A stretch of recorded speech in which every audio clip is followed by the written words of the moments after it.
Assalamualaikum warahmatullahi wabarakatuh. Alhamdulillah, pada kesempatan hari ini saya akan mempresentasikan hasil pekerjaan tugas kuliah saya. Sebelum memasuki pembahasan, perkenalkan, nama saya Baghdiyar Wijianto. Saya dari FKIP Unisula, program studi PGSD angkatan 2018. Nah, kali ini saya akan membahas tentang demokrasi yang ideal bagi Indonesia. Nah, dalam pembahasan kali ini ada 3 topik, yaitu pengertian demokrasi, demokrasi di Indonesia, dan demokrasi Indonesia dari masa ke masa. Nah, topik pertama yaitu demokrasi. Apa sih itu demokrasi? Nah, demokrasi sendiri berasal dari bahasa Yunani, yaitu demos dan kratos. Demos itu artinya rakyat dan kratos artinya pemerintah. Sehingga demokrasi artinya pemerintahan dari rakyat. Di Indonesia sendiri sudah melalui berbagai versi demokrasi. Sekitar 4 demokrasi sudah dilakukan di Indonesia. Di antaranya demokrasi liberal pada masa kemerdekaan, demokrasi terpimpin, demokrasi Pancasila, dan demokrasi yang sedang berlangsung saat ini. Namun setiap versi demokrasi memiliki kelebihan dan kekurangannya masing-masing. Kelemahannya tak lain adalah rakyat yang dipaksa untuk patuh dan tunduk dan mengikuti kekuatan elit politik yang sedang menjalankan demokrasi. Padahal, rakyat sendiri merupakan pemegang kedaulatan tertinggi di demokrasi tersebut. Nah, demokrasi di Indonesia mulai pada tahun 1945, di mana negara Indonesia merupakan negara yang sudah menjadi negara kesatuan setelah dikumandangkannya proklamasi pada tanggal 17 bulan Agustus sesuai pada bunyi Undang-Undang 1945 yang menyebutkan bahwa Indonesia menganut sistem pemerintahan demokrasi dengan kedaulatan tertinggi berada di tangan rakyat serta diatur oleh MPR.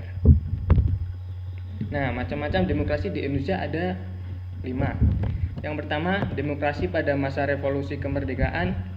Kedua, demokrasi pada masa parlementer. Yang ketiga, perkembangan demokrasi terpimpin. Yang keempat, perkembangan demokrasi dalam pemerintahan Orde Baru. Dan kelima, perkembangan demokrasi pada masa reformasi sampai sekarang. Nah, kita menuju ke jenis demokrasi yang pertama. Demokrasi pada masa revolusi kemerdekaan. Nah, demokrasi ini berlangsung pada tahun 1945 sampai 1950, yang mana Belanda masih berkeinginan untuk menjajah kembali Indonesia, sehingga berjuang kembali menghadapi penjajah. Pada masa itu, pelaksanaan demokrasi masih belum stabil dan bisa dibilang sangat buruk. Hal itu disebabkan oleh revolusi fisik. Pokok masalahnya adalah sentralisasi kekuasaan. Hal tersebut terlihat pada Undang-Undang Dasar 1945 Pasal 4 yang berbunyi, MPR, DPR, dan DPA dibentuk, maka kekuasaan dijalankan oleh Presiden dan dibantu oleh Genip. Dengan pokok masalah tersebut, untuk menghindari negara terkesan absolut, maka pemerintahan mengeluarkan beberapa maklumat. Maklumatnya: 1. Maklumat Presiden nomor 10 tanggal 16 Oktober 1945 bahwa KNIP berubah menjadi lembaga legislatif. Yang kedua, maklumat pemerintahan tanggal 3 November 1945 tentang pembentukan partai politik. Yang ketiga, maklumat pemerintah tanggal 4 November tahun 1945 tentang perubahan sistem pemerintahan presidensil menjadi parlementer. Nah, pada periode ini merupakan perkembangan demokrasi yang mendasari beberapa hal, diantaranya pemberian hak politik secara menyeluruh pada pemerintah presiden secara konstitusional. Maka ada kemungkinan menjadi diktator. Maklumat Wapres memungkinkan dibentuknya partai politik yang kemudian menjadi dasar bagi sistem politik Indonesia untuk masa yang akan datang. Nah, kemudian perkembangan demokrasi pada masa parlementer, yaitu tahun 1950 sampai 1959. Pada masa ini merupakan kejayaan demokrasi Indonesia karena sudah baik daripada demokrasi yang sebelumnya. Nah, pada demokrasinya sudah merata. Semua elemen demokrasi sudah dapat ditemukan dalam kehidupan berpolitik di Indonesia. Pada masa 1950 sampai 1959, diskriminasi parlementer yang berarti bahwa kepala negara bukan sebagai kepala eksekutif. Peningkatan minat politik sangatlah tinggi juga pada masa ini. Terbukti dengan banyaknya partai politik yang mulai bermunculan. Namun pada masa ini, praktik demokrasi selalu gagal dilakukan dengan sebab dominannya politik aliran yang menyebabkan konsekuensi terhadap pengelolaan konflik dan ekonomi yang masih lemah serta tidak mampunya konstituanti bersidang untuk menggantikan UUDS 1945 serta Presiden Soekarno dan Akmil tidak senang adanya proses politik. Karena itulah yang bermulanya terciptanya Dekrit Presiden pada tanggal 5 Juli 1959 yang berisi dibubarkannya konstituanti, berlakunya UUD 1945 dan tidak berlakunya UUDS 1945, pembentukan MPR dan DPAS. Nah, begitu.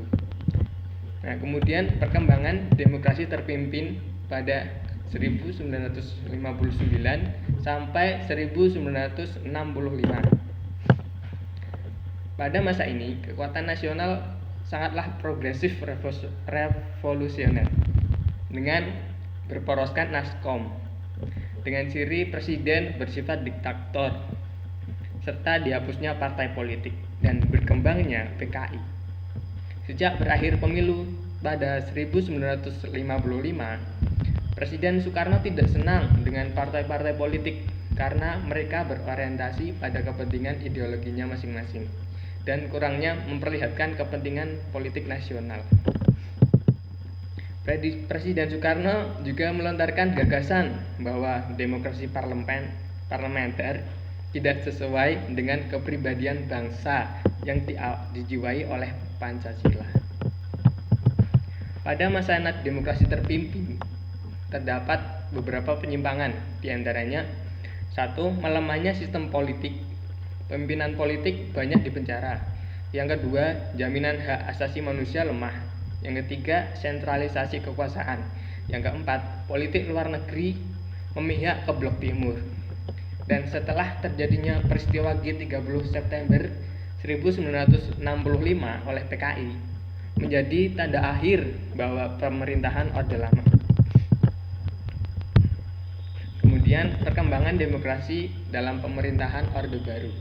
Nah, pada masa ini ditandai dengan digantikannya Insinyur Soekarno oleh Soeharto sebagai Presiden Indonesia kedua. Nah, pada masa Orde Baru menerapkan demokrasi Pancasila yang menegaskan bahwa demokrasi inilah yang sesungguhnya sesuai dengan ideologi negara yang Pancasila. Pada Orde Baru berhasil menyelenggarakan pemilihan umum di tahun 1971 sampai 1997. Pemilu akhirnya berhasil dilaksanakan. Namun, demokrasi pada orde ini juga dianggap gagal karena beberapa sebab, yaitu rotasi kekuasaan eksekutif tidak ada, perekrutan politik yang tertutup, pemilu yang jauh dari kata semangat demokratis, pengakuan hak asasi manusia yang minim, serta KKN yang merajalela. Nah, pada tahun 1997, akhirnya masa Orde Baru hancur dikarenakan gelombang demonstrasi menuntut agar Presiden Soeharto untuk turun jabatan. TNI juga tidak bersedia menjadi alat orba.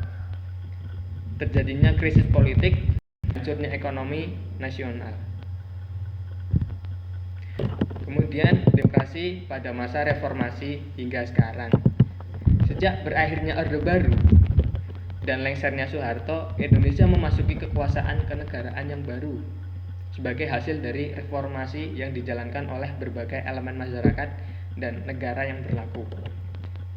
Reformasi ini berpuncak pada diamandemennya Undang-Undang Dasar 1945, yaitu di bagian batang tubuh. karena dianggap sebagai sumber pokok kegagalan tatanan kehidupan bernegara di Orde Baru pada 22 Mei 1998.